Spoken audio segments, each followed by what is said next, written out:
The ice-cold oxygen mask clung to Oberleutnant Heinz Knuck's face on that August morning in 1943.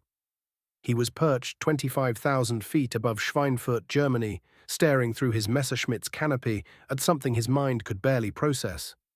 What confronted him that day would haunt him forever. German fighter pilots like Knuck faced a nightmare scenario. Fewer than 40 fighters had scrambled from air bases scattered across southern Germany to challenge what emerged from the haze. A massive formation stretched across the horizon, 376 Boeing B-17 flying fortresses divided between two targets, Schweinfurt and Regensburg. They glided through the thin air like a silver glacier, their polished fuselages catching the morning sun and throwing back blinding sheets of light that made it almost impossible to look directly at them. The bombers represented a threat unlike anything Knuck had encountered. Each B-17 carried 13 50-caliber machine guns bristling from carefully positioned turrets. Flying in tight combat boxes, 18 to 21 aircraft clustered together, they created overlapping fields of fire capable of throwing walls of lead at any fighter brave or foolish enough to attack. Knuck's unit, Jägerschwader 11, had been joined by elements from Jägerschwader 1 and Jägerschwader 26, 40 German fighters, hundreds of American bombers. The mathematics were brutal and unforgiving, mocking the courage and determination of every pilot scrambling to intercept. These odds would have been dismissed as enemy propaganda months earlier. Now they represented daily reality for Luftwaffe pilots defending the Reich. What unfolded on this August morning was far more than a raid. It was the physical manifestation of American industrial might, a power that would eventually overwhelm the Third Reich completely. Between 1943 and 1944, the transformation from German aerial superiority to utter annihilation happened with shocking, almost unbelievable speed. When Wehrmacht armies had swept across Europe in 1940, the Luftwaffe owned the skies. By August 1943, everything had reversed. German pilots experienced a complete inversion of their world, a reality so jarring that many would later struggle to describe it. American bombing operations had grown to scales that German military planners had never imagined possible, numbers that shattered every pre-war assumption about air warfare. Mission 84, the combined Schweinfurt-Regensburg operation on August 17, 1943, represented a watershed moment in strategic bombing.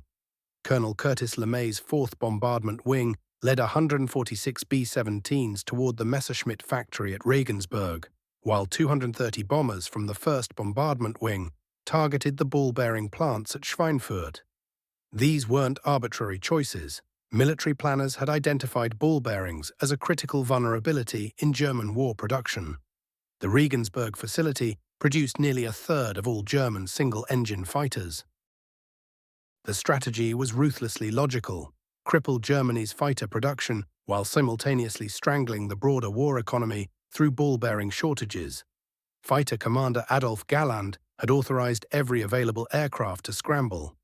Jägerschwader 1 launched from bases near Dieland and Schiphol. Jägerschwader 11 rose from fields near Jever and Oldenburg. Jägerschwader 26 Schlageter scrambled from Lila and Wevelgem. These represented the elite of the Luftwaffe, holders of Knight's Crosses and oak leaves, men who had dominated European skies from France to Britain to Russia. Now they confronted odds so overwhelming that their skill and courage felt almost meaningless against such numerical superiority. German pilots had developed increasingly desperate tactics to break through bomber formations. Knuck himself had pioneered an audacious technique, dropping bombs from his fighter onto the bombers from above. On March 22, 1943, he had successfully destroyed a B-17 this way, making him the first pilot in aviation history to down an enemy aircraft using an air-dropped bomb. In his memoir, I Flew for the Führer, he described the experimental nature of these attacks and his determination to find new methods of shattering the defensive boxes. Yet such innovations were mere pinpricks against the mounting American onslaught. By October 14, 1943, Black Thursday, the situation had grown even more ominous. A second raid on Schweinfurt brought 291 B-17s across German airspace. The Luftwaffe, in what would become one of its final desperate defensive efforts, scrambled over 300 fighters from 24 different airfields. Major Heinz Beer's 2nd Jägerschwader 1 launched with Focke-Wulf F-190s, armed with WGR-21 rockets. Jägerschwader 11 flew similar armament configurations. Yellow Reich defense bands distinguished one unit from Jägerschwader 1's red markings. The German pilots achieved what momentarily resembled victory. 60 American bombers fell from the sky, a 20.6% loss rate that forced the Americans to suspend deep penetration raids temporarily. Yet the price nearly broke the Luftwaffe. 35 to 38 German fighters were destroyed, along with irreplaceable veteran pilots who could never be replaced. Hauptmann Wilhelm Ferdinand Wutz Galland, younger brother of Adolf Galland, was killed when defensive fire ripped through his FW-190. These men represented centuries of combined combat experience, knowledge that Germany could never recover or rebuild. Each B-17G carried formidable defensive armament positioned for maximum coverage of approaches. The combat box formation, with 18 to 21 aircraft flying in mutual support, could concentrate devastating firepower against attacking fighters. This tactical approach, developed through bloody experience, made frontal assaults essentially suicidal and beam attacks extremely hazardous. German fighters possessed excellent individual capabilities. The Messerschmitt Bf 109G6 and Focke-Wulf FW-190UA4 were superb machines, but getting through to the bombers had become increasingly treacherous and difficult. The introduction of the P-47 Thunderbolt, with external fuel tanks, extended American fighter escort range deep into German territory by late 1943. By March 1944, when P-51 Mustangs appeared over Berlin itself, German fighters faced the grim reality of combat before even reaching bomber formations. Desperate circumstances spawned remarkable innovations. The Sturmgruppe concept featured specially armored FW-190s designed to close to point-blank range before unleashing 30mm cannons. When ammunition was exhausted, pilots were expected to ram bombers directly. These Sturmbok attacks demanded extraordinary sacrifice. Pilots essentially flew their reinforced fighters through bomber streams, sometimes using their propellers to slash through wings and fuselages. The destruction of Germany's elite fighter units tells the story in brutal microcosm. Jägerschwader 1 Usakau exemplified this catastrophic decline. Named after Walter Usakau, killed in action May 11, 1944, the unit hemorrhaged experienced pilots at unsustainable rates. Usakau himself, credited with 127 victories, had been among Germany's greatest aces. His death, shot down by P-38 Lightnings, symbolized the fate awaiting even the most talented pilots. Between Major Hans Philipp's death on October 8, 1943, after accumulating 206 victories, and Usakau's loss 7 months later, Jägerschwader 1 burned through commanders faster than replacements could be found. The unit would claim over 700 enemy aircraft destroyed during the war, yet suffer 464 killed in action, 174 wounded, and 94 killed in accidents, casualties exceeding the unit's authorized strength. Jägerschwader 26 Schlageter, commanded by Oberstleutnant Josef Priller, maintained the Channel Front from 1940 through D-Day. Despite achieving impressive kill ratios in individual combats, the unit suffered catastrophic attrition. Of 754 pilots who served with Jägerschwader 26 throughout the war, 584 would be killed or wounded, a 77% casualty rate. By December 31, 1943, of 185 pilots assigned to the unit, only 107 remained available for operations. Jägerschwader 11, formed in April 1943, became specialists in anti-bomber warfare. The unit pioneered deployment of WR-21 rockets, modified 21-centimeter mortar tubes, firing time-fused projectiles into bomber formations from 1,000 meters. During intense combat periods, Jägerschwader 11 claimed significant bomber kills, yet these tactical victories couldn't shift the strategic balance. The Americans replaced their losses. Germany could not. The collapse of the Luftwaffe's training system proved even more catastrophic than combat attrition. The pre-war German pilot training program had been exemplary, requiring over 250 flight hours, including extensive aerobatics, formation flying, and gunnery instruction. By 1944, this had collapsed to barely 112 hours, often incomplete due to fuel shortages. The contrast with American training was devastating. United States Army Air Force pilots received over 300 flight hours before seeing combat, arriving at units fully prepared. German pilots by 1944 were reaching frontline units barely capable of flying their aircraft, much less fighting effectively. Johannes Steinhoff, one of the Luftwaffe's most successful pilots with 176 victories, described the tragic reality in his memoirs. "We received young men, boys really, who had perhaps 100 hours total flying time, maybe 10 hours in a Bf-109. We were supposed to make them combat ready in 2 weeks. Most were dead within their first 5 missions." The statistics revealed the deadly cycle. In the first 6 months of 1943, the Luftwaffe lost 1,100 fighter pilots, 60% of its January strength. By 1944, monthly pilot attrition reached 25%, meaning fighter units experienced complete turnover every 4 months. Only commanders possessed meaningful combat experience.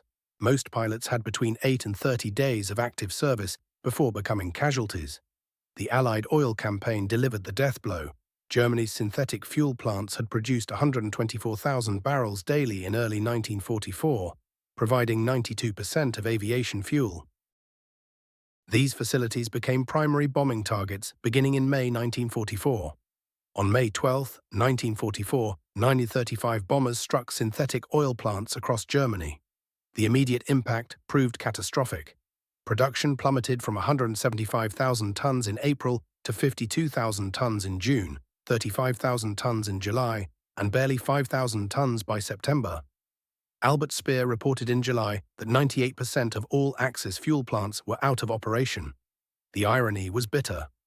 German aircraft production reached unprecedented levels in 1944, 39,807 aircraft total, including 24,181 fighters. Monthly fighter production peaked at 3,031 in September 1944, yet these aircraft sat motionless, lacking fuel to fly them or trained pilots capable of operating them. Luftwaffe ground crews resorted to using oxen to move aircraft across airfields to conserve precious fuel.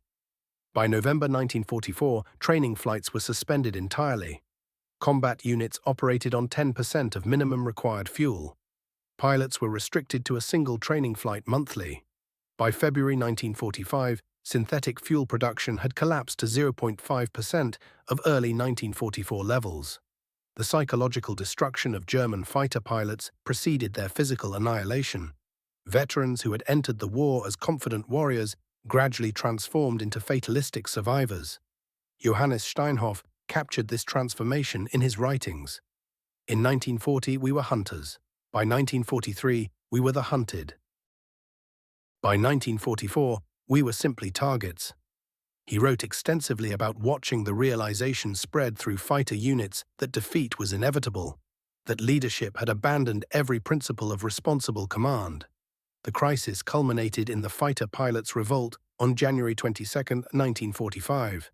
Germany's most decorated aces, Adolf Galland, Johannes Steinhoff, Günther Lützow, and Hannes Trautloff, confronted Hermann Göring at the Haus der Flieger in Berlin. This unprecedented mutiny of the aces represented complete breakdown of trust between frontline pilots and leadership. The pilots presented concrete grievances, continued accusations of cowardice despite impossible odds, incompetent operational leadership, and Galland's dismissal as general of fighters. Steinhoff told Göring directly that the Me-260 jets should be released immediately for fighter operations to intercept American bombers. Göring's response revealed complete disconnection from combat reality. He accused the pilots of treason and threatened execution. When shown wreckage of P-51 Mustangs shot down over Germany, he declared it impossible, claiming the aircraft must have glided in from outside German airspace. Instead of executing the rebellious pilots, they were national heroes. Göring dispersed them. Lützow was banished to Italy, Steinhoff forbidden from entering Luftwaffe airfields, Trautloff removed from his position. The campaign they called Big Week struck with overwhelming force. Between February 20 and 25, 1944, the assault was relentless and punishing. American bombers from the 8th Air Force flew over 3,000 sorties. The 15th Air Force added 500 more. RAF night bombers joined in, their darkness raids complementing the daylight attacks. Together they poured 10,000 tons of explosives onto German aircraft factories. On February 20th alone, more than 1,000 American bombers took to the sky, protected by 835 fighter escorts sweeping ahead and flanking the formations. The Luftwaffe was shattered, fragmented, barely coherent. They managed perhaps 150 fighters total.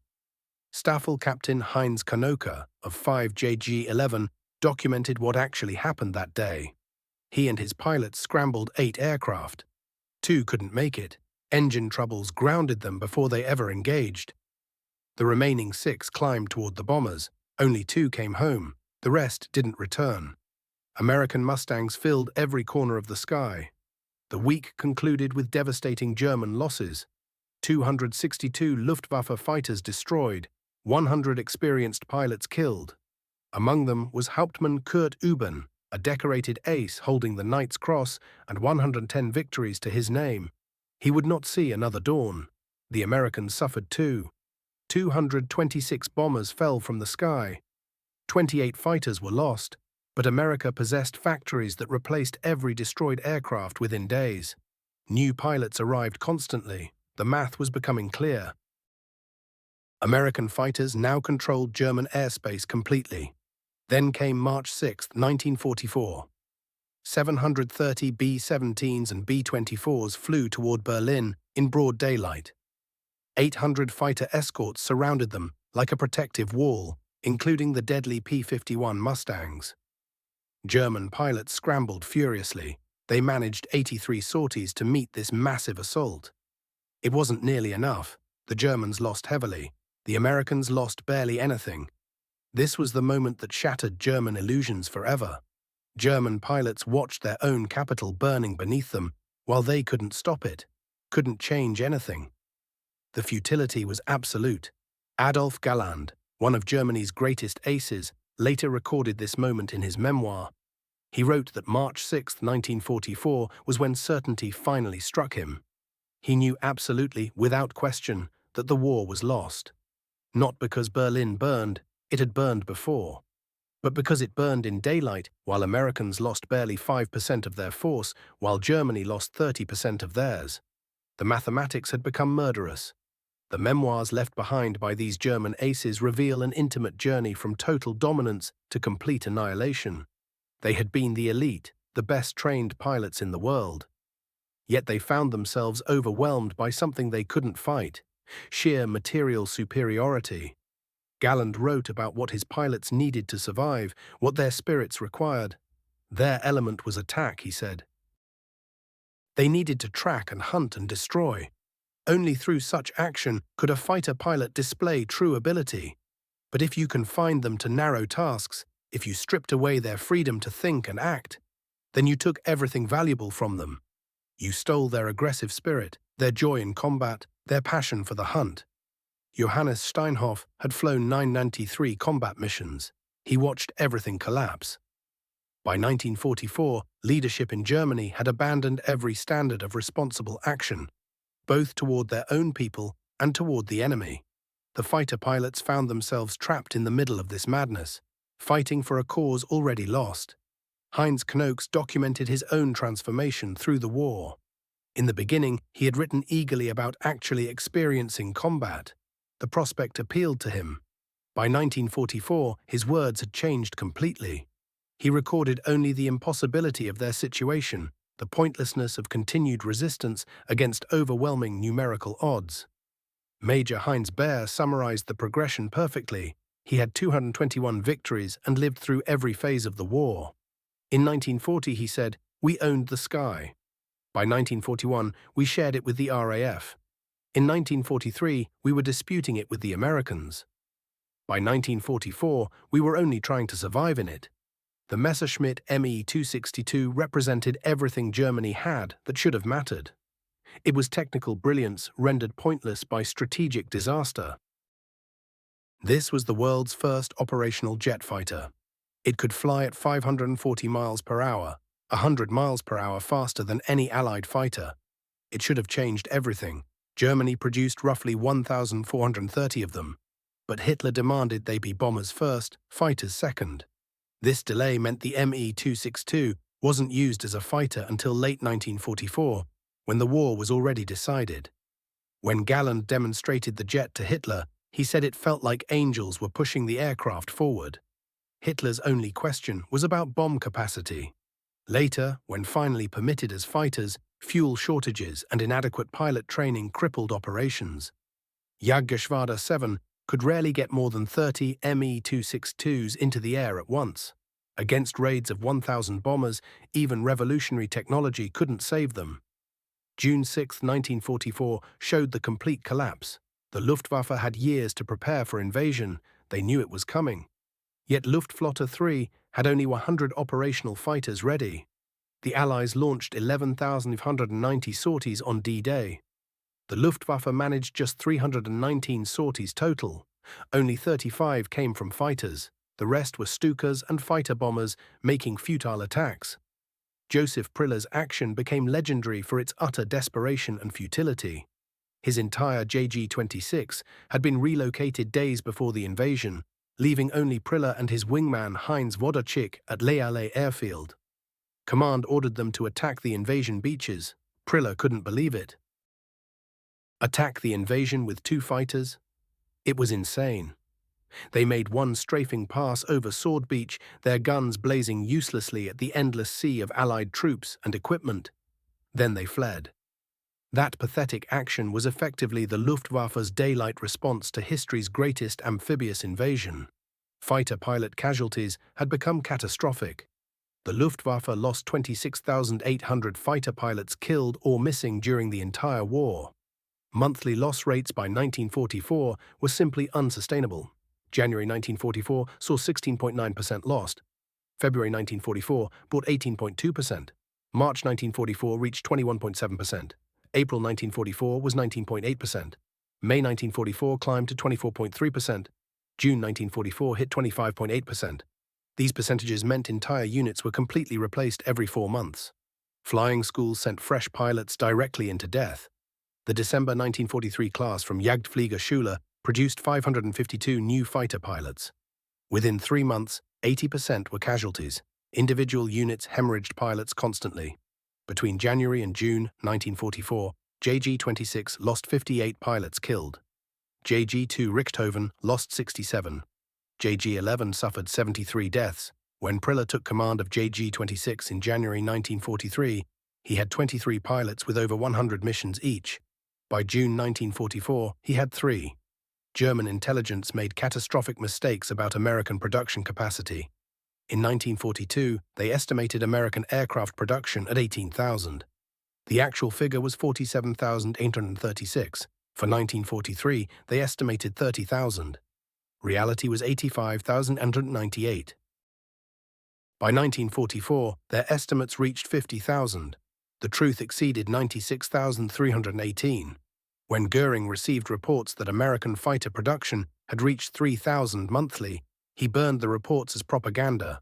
The actual production was over 3,600. The B-17 alone saw 12,531 produced. Boeing's Seattle factory completed 16 daily at peak production. Ford's Willow Run plant manufactured 1 B-24 every 63 minutes.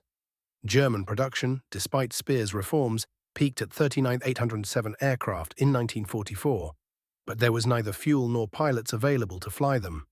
America alone produced 96,318 that year. When you added British and Soviet production together, Germany faced a 4-to-1 disadvantage they could never overcome. By March 1945, the Luftwaffe existed in name only. Of 1,000 fighters supposedly available, perhaps 100 could actually fly on any given day. Fuel permitted only 1 sortie weekly per pilot. Most pilots had less than 50 hours of flight time. Heinz Kanoka flew his final mission on March 18, 1945. His diary captured the terrible reality. Worn aircraft, exhausted pilots, empty fuel tanks, and the absolute certainty of defeat. The mathematics that had been evident since 1943 had reached their inevitable conclusion. The Luftwaffe lost approximately 76,875 aircraft during the war, including 43,000 in direct combat. Human losses totaled 165,000 aircrew killed, 155,000 wounded, 192,000 missing or captured. The 8th Air Force lost 26,000 killed from over 350,000 who served. Those were grievous losses, but they were sustainable. America could absorb them. The production differential was simply insurmountable. In 1944 alone, the Allies produced 163,099 aircraft, while Germany produced 39,807. No amount of courage could overcome such disparity. The destruction of the Luftwaffe offers enduring lessons about industrial warfare in the modern age. German pilots, initially the world's best trained and most experienced, were destroyed not through lacking courage or skill, but through mathematical inevitability. The American approach proved superior. Mass production, adequate training for replaceable losses. This system worked. It overcame German individual excellence. While German aces piled up spectacular victory scores, they couldn't alter outcomes determined by production statistics. When German pilots faced those massive American formations with handfuls of fighters, they witnessed industrial warfare's brutal reality. Individual excellence, however admirable and remarkable, cannot overcome systemic superiority. When industrial capability reaches sufficient differential, outcomes become mathematically certain. The German fighter pilots who faced American bomber formations between 1943 and 1944 witnessed something unprecedented in human history: complete airspace dominance achieved through industrial might. Veterans described skies filled with silver bombers as far as eyes could see. A metallic tide that announced not just military defeat, but the end of an entire era. The transformation from hunter to hunted happened with shocking speed. In 1940, German fighters swept all opposition from European skies. By 1944, they could barely defend their own airfields. This wasn't gradual decline, but catastrophic, complete collapse. The fighter pilots' revolt of January 1945 represented final acknowledgement by those who had denied reality longest. When Germany's greatest aces told Göring the truth, that the war was lost, that continuing meant only pointless death, they spoke what every pilot already knew. German pilots learned modern warfare's hardest lesson. Individual excellence cannot overcome systemic superiority. They flew knowing they were already defeated, that their sacrifice would change nothing. They flew anyway from duty, from habit, or because they knew nothing else. In their defeat, they left profound lessons about production and power, about courage's limits when facing material superiority. The German pilots who faced those bomber armadas didn't just lose a war. They witnessed warfare's transformation into an industrial equation with predetermined outcomes. Their testimony stands as historical witness to something that changed everything. They fought mathematical certainty and lost, not from lacking skill or courage, but because they faced an enemy that had transformed war into industrial mathematics. German fighter pilots from 1943 to 1945 learned in blood a hard truth. When the sky fills with enough metal, individual warriors become irrelevant. The age of the ace had ended forever. The age of mass production had begun.